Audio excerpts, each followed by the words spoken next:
Hello दोस्तों, what is up. I hope आप सब लोग बढ़िया होगे और आप सबका स्वागत है आपके अपने चैनल द स्टोरी रूम में। और मैं हूं आपका अपना दोस्त अभिषेक। तो आज मैं आया हूं आपके लिए लेके एक और नई कहानी। काफ़ी दिन हो गए बट आई थॉट कि क्यों ना साल ख़त्म होने से पहले 2-3 अच्छी कहानी आपको सुनाई जाएं। और नए साल पे तो फिर चीज़ें डिफरेंट करने ही वाला हूँ मैं। एक्चुअली तबीयत ख़राब चल रही है, जब मैंने लास्ट वीडियो बनाई थी तब से ही, तो उस वजह से मैं थोड़ा सा कंटिन्यू वीडियोस नहीं बना पा रहा हूँ। बट आई विल ट्राई कि मैं कंटिन्यू वीडियो बना के आपको देता रहूं। सो आज की जो कहानी हमारी होने वाली है, ये कहानी है हमारी शिमला से। और शिमला के पास एक गांव था, उसके अंदर कैसे कैसे क्या होता है एक कहानी में, एक घर के अंदर लोगों के साथ, वो काफ़ी दिल दहला देने वाली है। आपको लगेगा कि यार ऐसे कैसे हो सकता है, मतलब काफ़ी मिस्टीरियस सी कहानी है ये। बट आपको मज़ा आएगा, इस बात की मैं गारंटी लेता हूँ। और इस वीडियो को बिल्कुल एंड तक देखिएगा, तभी आपको कहानी में जो ट्विस्ट हैं वो समझ में आ पाएंगे। और अगर आप मेरे चैनल पे अभी नए आए हैं तो वीडियो को लाइक, चैनल को सब्सक्राइब, बेल आइकन ज़रूर दबा देना। अपने दोस्तों के साथ इस वीडियो को ज़्यादा से ज़्यादा शेयर करना। और अगर आपके पास भी ऐसी कोई कहानी है जो आप चाहते हैं कि मैं यहाँ पर नरेट करूँ, तो आप अपनी कहानी मुझे इंस्टाग्राम या फिर मेरे जीमेल अकाउंट पे जाके लिख के भेज सकते हैं, वरना चाहे तो वॉइस नोट बना के भी भेज सकते हैं। तो बिना देरी के करते हैं हम लोग वीडियो को स्टार्ट। ये कहानी है एक परिवार के बारे में जो कि रहता था शिमला से लगे हुए ही एक गांव में। और काफ़ी हैप्पी फैमिली थी वो। जो उस घर के मुखिया थे, वो, उनकी वाइफ, उनके थे 2 बच्चे, दोनों लड़के ही थे। और गांव में उनकी ठीक ठाक खेती थी। बट अब जैसे जैसे बच्चे बड़े हो रहे थे तो उनकी शादी का टाइम हो रहा था। तो शादी के टाइम होने की वजह से उनके पापा ने ये डिसाइड किया कि उनके दोनों बेटे अजय और संजय, उन दोनों की वो शादी करेंगे एक एक करके। तो पहले वो संजय की शादी करते हैं जो कि उनका बड़ा बेटा था। फिर वो सोचते हैं कि अपने छोटे बेटे की भी शादी करेंगे, लेकिन शादी करने से पहले ही छोटे बेटे की जॉब लग जाती है फ़ौज में। और वो कुछ टाइम के लिए अपनी ट्रेनिंग एंड ऑल पे चला जाता है। जैसे कि आपको पता होगा कि फ़ौज वालों को छुट्टियों का थोड़ा सा प्रॉब्लम रहती है, कम मिलती हैं। तो वो अपनी ट्रेनिंग वगैरह पूरा करके जब वापस आता है अजय, तो तब उसके मम्मी पापा सोचते हैं कि क्यों ना अब इसकी शादी कर दी जाए। तो उसकी शादी कर दी गई थी। दोनों की शादी अच्छे से हुई और सब कुछ अच्छा रहा। संजय ने ये सोचा कि मैं अपना बिज़नेस वगैरह जो भी थोड़ा बहुत करना चाहता हूँ वो मैं दिल्ली जाके सेटअप करके वहाँ रहूँगा। और वो अपना बिज़नेस करने लगा और उसका सब कुछ अच्छा चल रहा था। अभी अजय की शादी हुई ही थी, तो उसने अपनी वाइफ को अपने मम्मी पापा के पास रखा हुआ था और वो वहीं से फ़ौज में चला जाता था, अपना ऑफिस वगैरह जो भी था उसका करते करते। अब उसने भी ये सोचा कि क्यों ना मैं अपनी फैमिली अब बड़ी करूँगा तो फिर मैं अपने साथ ही अपनी वाइफ को रखूँ जितना ज़्यादा हो सके। जहाँ पे भी उनकी पोस्टिंग है उसके नियरेस्ट जो भी शहर है वहाँ पे रखूँ अपनी वाइफ को। ऐसा ही वो डिसाइड करते हैं और काफ़ी टाइम तक रहते हैं। दोनों लड़कों के उनके बच्चे हो जाते हैं। अजय की 2 लड़कियां हो गई थी और संजय जो था उसके भी 2 बच्चे थे। सब लोग अपना हैप्पीली रह रहे थे।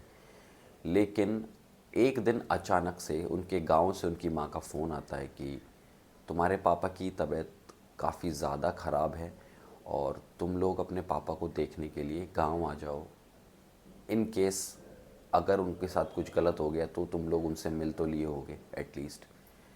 तो वो दोनों लड़के ये सोचते हैं कि हमारी मम्मी सही बोल रही है, हमें अपने पापा से मिल के आना चाहिए। तो एकदम से फ़ौज वाला भी अपनी छुट्टी लेकर अजय और संजय अपने बिज़नेस वगैरह को थोड़ी देर के लिए पॉज लगा के वो अपने मम्मी पापा के पास आ जाते हैं। अपने पापा की सेवा करते हैं, कोशिश करते हैं वहाँ रहें और अच्छे तरीके से, मतलब घुल मिल के दोनों भाई वहाँ रहते हैं।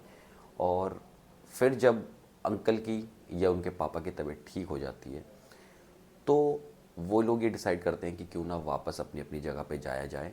तो जब ये चीज़ वो सोचते हैं तो जाते जाते उनके पापा ये बोलते हैं कि तुम दोनों लोग बाहर क्यों रहते हो, दिल्ली में क्यों रहते हो, मतलब यहाँ क्यों नहीं रहते।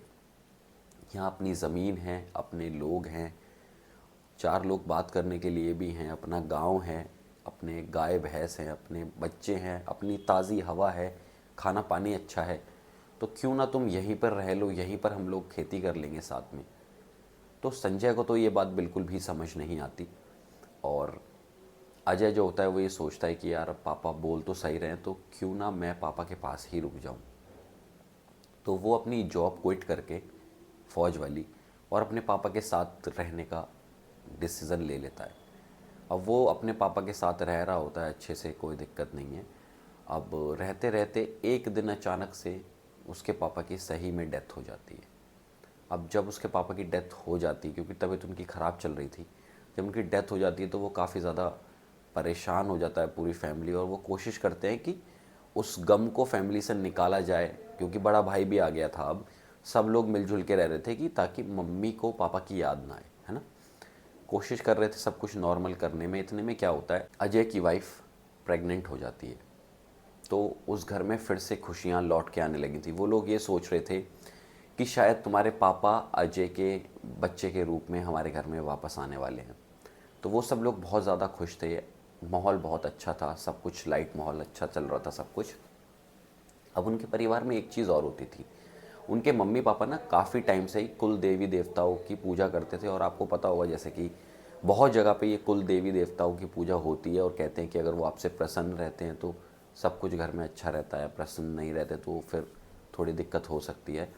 तो वो सब लोग पूजा करते थे पूरा गांव ही, और इनके मम्मी पापा तो और ज़्यादा कुल देवी की पूजा करते थे। तो लाइक इनकी मम्मी रोज़ डेली सुबह मंदिर जाती थी कुल देवी की पूजा करने। अब अब उनके पति तो थे नहीं, तो अब वो क्या करती थी, अजय की बीवी के साथ जाती थी।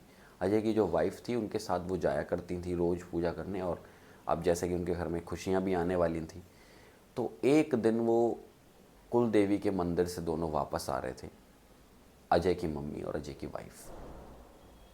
लेकिन रास्ते में बारिश हो रही थी, और आपको जैसे पता है कि वो पथरीला रास्ता सा होता है पहाड़ियों इलाकों में ना, वैसा ही वो रास्ता था। और उस रास्ते पे चलते चलते होता क्या है कि अजय की मम्मी का पैर फिसलता है, और अजय की मम्मी गिरने को हो जाती हैं। अब जब ऐसा होता है तो वो बहुत ज़्यादा परेशान होते हैं कि क्या करें क्या करें। अब अजय की वाइफ जब वो गिरने को होती हैं तो उनका हाथ पकड़ लेती हैं, और हाथ पकड़ते पकड़ते वो दोनों ही घिसटते हुए नीचे पहाड़ी से गिर जाते हैं, और दोनों की ऑन द स्पॉट डेथ हो जाती है। एक्चुअली दोनों की नहीं, तीनों की, क्योंकि उनके पेट में उनका बच्चा भी था ना। 3 जनों की डेथ हो जाती है।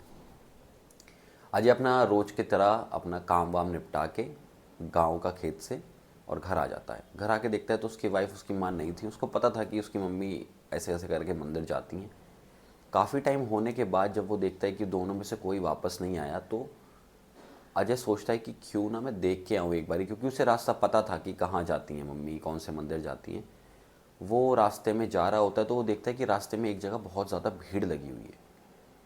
अब भीड़ लगी हुई देखकर वो फिर से वहाँ पे रुक के देखने लग जाता है कि क्या मैटर है। जब वो देखता है तो उसे वहाँ उसकी माँ और उसकी वाइफ पड़े हुए मिलते हैं, और वो दोनों चेस्ट के बल गिरे हुए थे वहाँ पे। और उसकी वाइफ के चेस्ट पर एक यहाँ पे मार्क सा था, लाइक जैसे कि किसी चीज़ का मार्क हो। ऐसा हो सकता है कि जैसे कि पहाड़ी इलाकों में सियार रहते हैं तो मांस खाने की कोशिश की गई हो। लेकिन जब उसने ये चीज़ वहाँ देखी तो वो बहुत ज़्यादा दुखी हो गया था, क्योंकि उसकी वाइफ, उसकी मम्मी और उसका बच्चा कोई भी नहीं था। अब उसने ये सोच लिया था कि अब वो अपना सारा टाइम अपनी बेटियों को देगा, क्योंकि उसके घर में उसकी बेटियों की देखरेख करने वाला कोई नहीं था। उसकी बेटियां भी स्कूल में पढ़ रही थी, और साथ के साथ वो अपने घर का काम भी देखती थी, बड़ी वाली बेटी। और कोशिश कर रही थी सब कुछ सही करने की। लेकिन अजय थोड़ी थोड़ी शराब पीने लग गया था, और उसे अब परेशानी होने लग रही थी, क्योंकि उसको अपनी बीवी और अपनी माँ की याद आती थी। अब कुछ दिन से वो ये देख रहा था कि उसकी बड़ी बेटी की हरकतें थोड़ी चेंज होने लगी थी। हरकतें चेंज होने का मतलब कि आधी रात को बड़बड़ाने लग गई है वो, रातों को उठ उठ के इधर उधर जाने लग गई है वो। ये उसे लग रहा था, बट वो सोचता था शायद हो सकता है कि ये नॉर्मल हो, इसको वॉक वगैरह करने का मन करता हो या कुछ हो सकता है। अब एक दिन वो क्या देखता है कि उसकी दारू की बोतल में से उसकी बेटी ने दारू पी है। वो उसको कैसा लगा, क्योंकि उसकी बेटी उसके पास किसी काम से आती है तो उसके मुंह से उसको अल्कोहल की स्मेल आती है। तो वो अपनी बेटी से बोलता है कि तूने दारू पी है क्या। वो मना करती है, और जैसा कि उसकी हरकतें भी काफ़ी चेंज हो रही थी, तो अजय को ये लग रहा था कि शायद हो सकता है कि इसके ऊपर कोई आत्मा वगैरह का साया हो, और वो अपनी बड़ी बेटी को लेके पंडित जी के पास जाता है और पंडित जी से बोलता है कि इसकी हरकतें थोड़ी ठीक नहीं है। फिर पंडित जी अपना कुछ तो झाड़ फूक करते हैं, एग्जॉर्सिज्म करते हैं, पूरी प्रोसेस, और वो अजय की तरफ देख के बोलते हैं कि मसान। आप लोगों को शायद पता होगा या हो सकता है नहीं पता हो, पहाड़ी इलाकों में जो भूत प्रेत होते हैं जो किसी को चिपट जाते हैं, उन भूत प्रेतों को मसान का कहते हैं लाइक। तो ये वही मसान था और इसकी मतलब इससे पीछा छुड़वाना इट्स नॉट ईजी, बहुत ज़्यादा टाइम लगता है इसमें और बहुत प्रॉब्लम होती है, ऐसा ईजीली ये पीछा नहीं छोड़ते हैं। थोड़ी झाड़ फूक वहाँ पे उसने करवाई, उसके बाद अपनी बड़ी बेटी को लेके वो घर आ गया और उसकी बड़ी बेटी की हरकतें दिन ब दिन बढ़ती चली जा रही थी, बढ़ती चली जा रही थी, और वो बढ़ने की वजह से काफ़ी ज़्यादा सिचुएशन ख़राब हो रही थी। लाइक अब जैसे कि क्या हो रहा था, वो रातों को उठ उठ के किचन की तरफ देखती रहती थी, किचन के गेट पे अपना सिर मारती रहती थी। और अब लोगों को भी पता चल गया था ना गांव में भी कि ऐसा कुछ अजय की बेटी के साथ हो रहा है। तो एक दिन वो सारे के सारे लोग जो है भीड़ लगाकर उसके घर के बाहर आ गए और अजय से बोलते हैं कि अजय, तुझे अब ये गांव छोड़ के जाना पड़ेगा, क्योंकि तेरी बेटी को ऐसे दिक्कत है और हम नहीं चाहते कि उसकी वजह से ये गांव वालों को भी किसी को कोई परेशानी हो, तो तुझे यहाँ से जाना पड़ेगा। अजय कहता है कि मेरा तो इस गांव के अलावा कुछ भी नहीं है, मतलब मैंने अपनी नौकरी भी छोड़ दी, मेरा यही घर है और यही मेरी ज़मीन है, जो भी है, बस इस घर को छोड़ के मैं कहाँ जाऊँ। गांव वाले फिर भी बोलते हैं कि नहीं, तुझे जाना पड़ेगा। अब वहाँ ना लोगों के साथ पंडित जी भी खड़े थे। पंडित जी उसकी छोटी बेटी को लगातार देख रहे थे और उसकी छोटी बेटी जो थी वो भी पंडित जी की तरफ देख के ऐसा लग रहा था कि कुछ बोलना चाहती है। पंडित जी ने बोला कि बताओ बेटी, तुम क्या बोलना चाहती हो। उसने अपने पापा की तरफ देखा और फिर वो चुप हो गई। और अजय कोशिश कर रहा था कि वो इस बात को दबा दे वहीं के वहीं, क्योंकि शायद कोई ऐसी बात थी जो वो नहीं चाहता था कि पंडित को पता चले। पंडित फिर से उसकी बेटी से पूछता है, उसकी बेटी फाइनली उसे ये बताती है कि मेरी बहन के ऊपर जो भूत आता है वो कोई और नहीं, मेरी माँ ही है। और मेरी माँ ने ये मुझे बताया है कि मेरी माँ अपने आप गिर के नहीं मरी थी, मेरे पापा ने मेरी माँ और मेरी दादी को मारा था, वो एक मर्डर था। क्यों? क्योंकि अजय अपनी फ़ौज की नौकरी से बहुत ज़्यादा प्यार करता था और पापा की तबीयत ख़राब होने की वजह से उसे वो नौकरी छोड़नी पड़ी थी। और उसने ये सोचा था कि जब वो घर आएगा तो जितनी भी उसके पापा के पास ज़मीन है वो सारी की सारी वो हड़प लेगा, क्योंकि उसके पापा ने ज़्यादा ज़मीन उसके बड़े भाई को दे रखी थी और वो ये चाहता था कि पापा की अगर मैं देखभाल करूँगा तो पापा शायद मुझसे इम्प्रेस होकर मुझे ज़मीन दे सकते हैं। ये सारी बातें उसके बड़े भाई संजय को समझ आ गई थी, तो संजय ने अपनी ज़मीन में से छोटा सा एक मतलब थोड़ी ज़मीन उसको दे दी थी अपने छोटे भाई को। लेकिन स्टिल उसको ये लग रहा था कि इसने तो मुझे भीख में ज़मीन दी है, मुझे तो इसकी सारी ज़मीन चाहिए। सारी ज़मीन लेने के लिए वो गांव में रह रहा था और वो चाहता था कि उसकी ऑलरेडी 2 बेटियां थी, वो ये चाहता था कि उसका बेटा हो ताकि उसका जो पैशन है वो आगे बढ़ा पाए, फ़ौज में जाके उसका बेटा।